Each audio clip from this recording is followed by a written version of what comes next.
SP9 news. SP9 news में आपका स्वागत है और मैं हूं आपके साथ नेहा। महाराष्ट्र की राजनीतिक गलियारों में जो चर्चाएं चल रही हैं वो अभी भी थमने का नाम नहीं ले रही है। शिवसेना को लेकर यहाँ जो लड़ाई चल रही है और शायद ये लड़ाई अब लंबी होती जा रही है, क्योंकि सुप्रीम कोर्ट का फैसला अभी तक नहीं आया है। जहां सुप्रीम कोर्ट के फैसले का इंतजार इतने वक्त से हो रहा था कि आज फैसला आ जाएगा, लेकिन अभी भी इस पर रोक लगती नजर आ रही है। आखिरकार क्या सुप्रीम कोर्ट इस फैसले को लेने में यहाँ सक्षम नहीं है, ताकि यहाँ शिवसेना का जो मामला है 5 जजों की बेंचों के पास पहुंचा दिया गया, या यूं समझ ले कि यहाँ सुप्रीम कोर्ट को समझ में नहीं आ रहा है कि आखिरकार शिवसेना किसके हाथों में सौंपनी चाहिए और किसके हाथों में नहीं। आपको बता दें कि यहाँ पर एकनाथ शिंदे का कहना है कि शिवसेना उनकी होनी चाहिए, क्योंकि वो हमेशा से ही बाला साहेब ठाकरे की नीतियों पर चलते आए हैं और असली हकदार शिवसेना के वही हैं, क्योंकि उनके पास विधायकों का सबसे ज्यादा समर्थन है, ऐसा शिंदे गुट का कहना है। लेकिन दूसरी तरफ अगर हम नजर डालें तो उद्धव ठाकरे का कहना है कि शिवसेना का जो जन्म है वो ठाकरे परिवार से हुआ है और शिवसेना के असली हकदार उद्धव ठाकरे ही होंगे या फिर ठाकरे परिवार से कोई भी होगा। अब यहाँ पर इसी बीच में सुप्रीम कोर्ट फंस चुकी है, इसी वजह से अभी तक इस मामले को लेकर कोई फैसला सामने नहीं आया।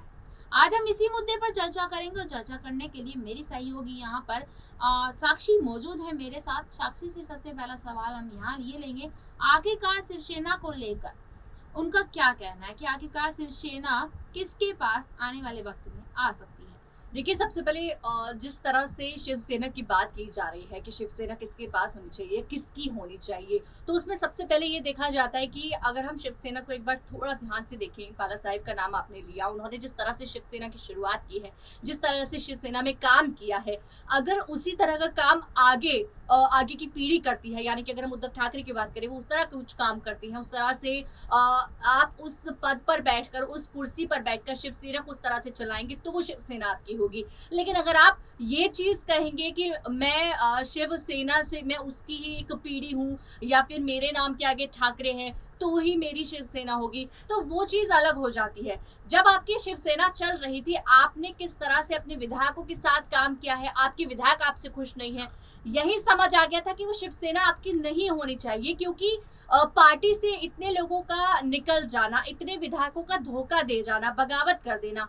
तो एक वजह ये थी कि वो आप ही की पार्टी में खुश नहीं थे, उन्हें आपकी पार्टी में नहीं रहना था, क्योंकि कहीं ना कहीं आपकी उनको ड्यूटी नहीं अच्छी लगी, आपकी लीडरशिप नहीं अच्छी लगी है। तो यहीं से समझ आता है कि आप उस सीट के हकदार अभी नहीं है, आप उस शिवसेना के हकदार नहीं है। जब आपकी जनता या आपके जो सैनिक है, अगर हम कहें, वही आपसे खुश नहीं है, तो अगर आप साफ तौर पर पूछ रही हैं कि शिवसेना किसकी होनी चाहिए, तो पहले मैंने आपको यही बता दिया कि शिवसेना किसकी नहीं होनी चाहिए। देखिए, बिल्कुल यहाँ साक्षी ने एकदम सही बात कही है कि जब विधायकों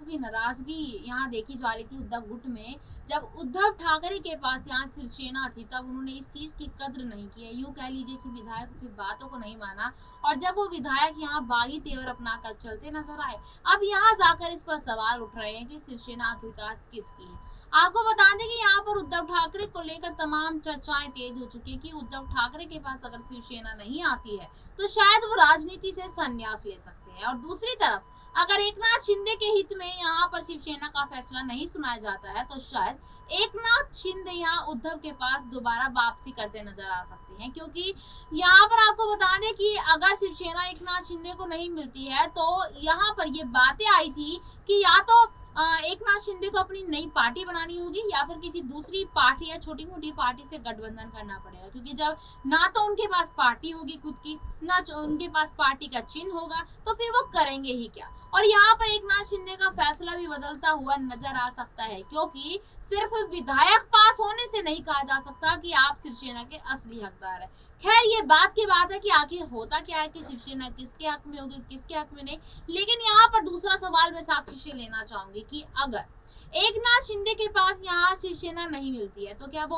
वो भी राजनीति से संन्यास लेते नजर आएंगे, क्योंकि यहाँ पर फिर तो बीजेपी उनका साथ नहीं देने वाली, क्योंकि सबको पता है कि बीजेपी ने यहाँ एकनाथ शिंदे का सहारा लेकर सिर्फ और सिर्फ महाराष्ट्र में एंट्री लेने के लिए उनके कंधे पर बंदूक रखकर चलाई है, और जिस वजह से यहाँ शिवसेना को 2 गुटों में बांट दिया है, क्योंकि बीजेपी बहुत अच्छे से जानती थी कि एकनाथ शिंदे ही वो चेहरा है जो मदद कर सकता है हमारा महाराष्ट्र में एंट्री कराने के लिए, और वही हुआ। तो क्या कह सकती हैं आप इस बारे में कि एकनाथ शिंदे यहाँ वापसी कर सकते हैं आने वाले समय में उद्धव ठाकरे के पास? जी देखिए, ये सवाल बनता है यहाँ पर जिस तरह से, क्योंकि एकनाथ शिंदे के पास अगर आगे कोई ऑप्शन नहीं बचेगा तो वापसी एक उनके लिए आखिरी ऑप्शन होगा, क्योंकि उनके पास फिर ना कोई दल रहेगा, ना कोई सरकार रहेगी उनकी, तो उनके पास फिर वही ऑप्शन होगा। लेकिन सवाल ये उठता है कि क्या शिवसेना उन्हें अपने पास लाने के लिए मंजूर करे, उन्हें मंजूर करेगी, नहीं करेगी। देखिए, शिवसेना की नजर यही रही है, जिस तरह से एकनाथ शिंदे ने बगावत की है और विधायकों को अपने साथ ले गए, तो तो उधर से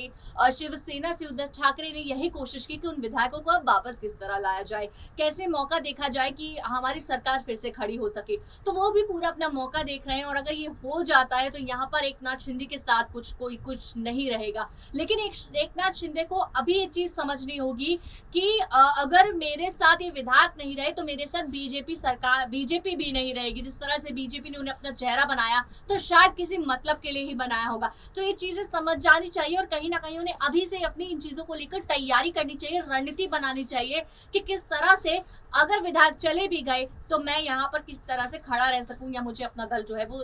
तैयार रखना होगा, वरना वो कहीं के नहीं रहेंगे। क्योंकि साफ तौर पर जिस तरह से दुश्मनी संजय राउत की तरफ से देखी गई शिंदे की, हो ही नहीं सकता कि संजय राउत शिंदे को उस पार्टी में आने दे, शिवसेना में वापस आने दे, जिस तरह की बगावत को वो कर गए हैं और जिस तरह से वहां के विधायक और सांसद को वो ले गए हैं। बिल्कुल, यहाँ पर जिस तरीके से यहाँ एकनाथ शिंदे ने बगावत करी विधायकों को लेकर और सांसदों को लेकर, तो शायद उनकी वापसी होना इतनी आसान नहीं है जितनी आसान शिंदे समझ रहे हैं यहाँ पर। लेकिन यहाँ पर देखने वाली ये बात है कि अगर शिवसेना उद्धव ठाकरे के हित में नहीं आती है, तो क्या यहाँ पर संजय राउत और शरद पवार भी उद्धव का साथ छोड़ते नजर आएंगे? क्योंकि यहाँ पर शरद पवार की भी अटकलें लगाई जा रही हैं कि अगर यहाँ पर उद्धव ठाकरे से उनको कोई फायदा नजर नहीं आता, तो क्या शरद पवार भी वापसी कर सकते हैं, या फिर वो उद्धव ठाकरे का साथ छोड़ सकते हैं? और दूसरा सवाल मैं आपसे ये लेना चाहूंगी साक्षी, कि अगर उद्धव ठाकरे के पास दोबारा से शिवसेना आती है, छोटे छोटे शब्दों में मुझे इसका जवाब दीजिएगा, क्या आदित्य ठाकरे की एंट्री हो सकती है शिवसेना को मामले में लेकर? जी बिल्कुल, आदित्य ठाकरे इस चीज में एंट्री ले सकते हैं और यहाँ पर अपनी भी बात रख सकते हैं। आपने देखा कि कभी भी शिवसेना से रिलेटेड कोई ऐसी चीजें होती हैं तो आदित्य ठाकरे हमेशा बोलते हुए नजर आते हैं। लेकिन अगर शरद पवार की हम बात करें तो शरद पवार बीजेपी पर किस तरह से हमला इस वक्त बोलते हुए नजर आया, आपने भी देखा, थोड़े समय पहले की बात है, उद्धव का साथ लेते हुए नजर आए। उद्धव के साथ जो कुछ हुआ, जिस तरह से एकनाथ शिंदे ने वहां से साथ छोड़ा, विधायकों को ले गए, बीजेपी ने वहां साथ दिया, तो शरद पवार को समझ आ गया था कि सबसे बड़ा खेल यहाँ पर बीजेपी खेल गई है शिवसेना के साथ। उसी बीच शरद पवार, अगर यहाँ पर कुछ ऐसी चीजें होती हैं, अगर उद्धव यहाँ पर नहीं अपनी शिवसेना फिर से खड़ी कर पाते हैं, या फिर से उस दल को नहीं चला पाते हैं, तो यहाँ हो सकता है कि शरद पवार भी उनका साथ छोड़ दे। क्योंकि राजनीति इसी चीज पर बनी हुई है, जहां पर दिखेगा कि हमें फायदा है वहीं पर सरकार बनती है, वहीं पर आप साथ में रहते हैं और वहीं गठबंधन होता है। बिल्कुल, बहुत सही जवाब दिया साक्षी आपने। और देखिए, यहाँ पर ये देखना काफी ज्यादा दिलचस्प होने वाला है आने वाले समय में कि सुप्रीम कोर्ट किसके हित में फैसला सुनाती है। क्या वो शिवसेना आदित्य ठाकरे की होगी, या उद्धव ठाकरे की, या फिर एकनाथ शिंदे? बहुत बहुत धन्यवाद साक्षी इस सारे सवालों के जवाब देने के लिए। अब मिलेंगे आपसे किसी अन्य टॉपिक को लेकर, तब तक के लिए जुड़े रहिएगा SPN 9 न्यूज के साथ। और इस खबर से रिलेटेड जो भी सवाल आपको पूछना, आप कमेंट बॉक्स में पूछ सकते हैं। धन्यवाद।